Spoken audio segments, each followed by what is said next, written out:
My name is Dallin D. Shumway, and my speech is entitled, Our Midnight Ride.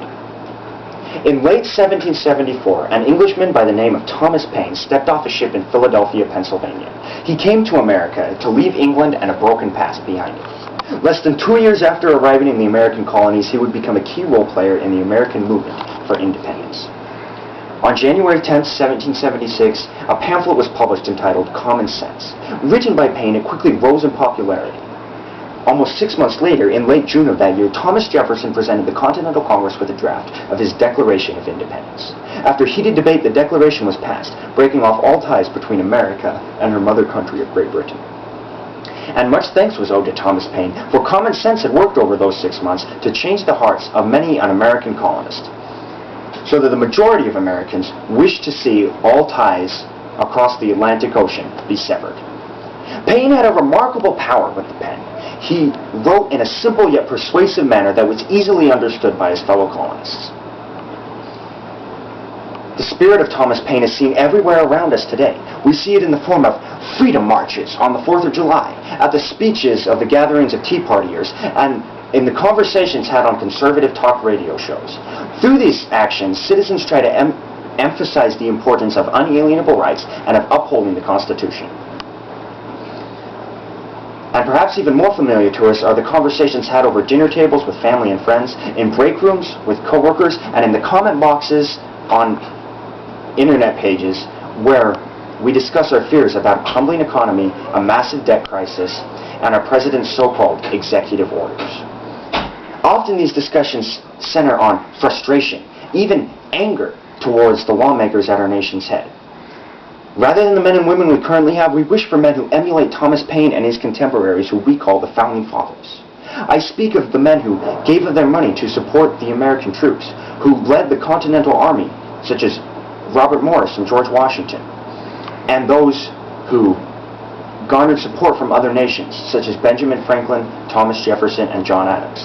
Then there were the framers of the Constitution, such as James Madison, John Jay, and Alexander Hamilton. And the list of Americans who worked to establish the United States goes on and on. These men gave us a nation based on popular sovereignty. But today, many Americans feel that that sovereignty is being threatened. And because they feel this way, they say things like, America is falling, where are our rights? Or, we are becoming like Rome. These statements stem from a desire to uphold the principles that the men I have spoken of negotiated, fought, and died to establish. But sadly, when we are despairing over what America has lost, we often forget that these men did more than simply rail upon the English Parliament. They involved themselves in the affairs of their communities, their colonies, and ultimately their country. And that is when a great change was able to be wrought. Conversely, when we only sit and wring our hands wishing for an America as it used to be, we will only continue in a free fall towards socioeconomic ruin. Rather, let us learn from the examples of the men that I have spoken of. And in doing so, let action be taken. But unfortunately, taking action is easier said than done. And many Americans wish to see a change wrought, but struggle with the question of, what can I do to make a difference? And this question is rightly asked, for when do such opportunities to stand up for freedom present themselves? We have no declaration to write, as did Thomas Jefferson, no shipment of tea to destroy, as did the Sons of Liberty, and no midnight ride to be taken, as did Paul Revere. But we have something that none of these men had: elected representatives. And so it is the opportunity for everyday American citizens to have a voice in the laws that are made. By giving guidance and direction to our elected officials, we open up the gate to ensuring that our freedoms can be upheld and protected.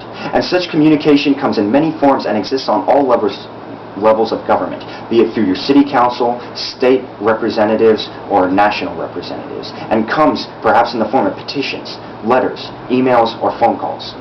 Opportunities to make these communications happen when we are watching the evening news on television or reading the local paper and are confronted with political issues that may have serious bearing on our freedoms.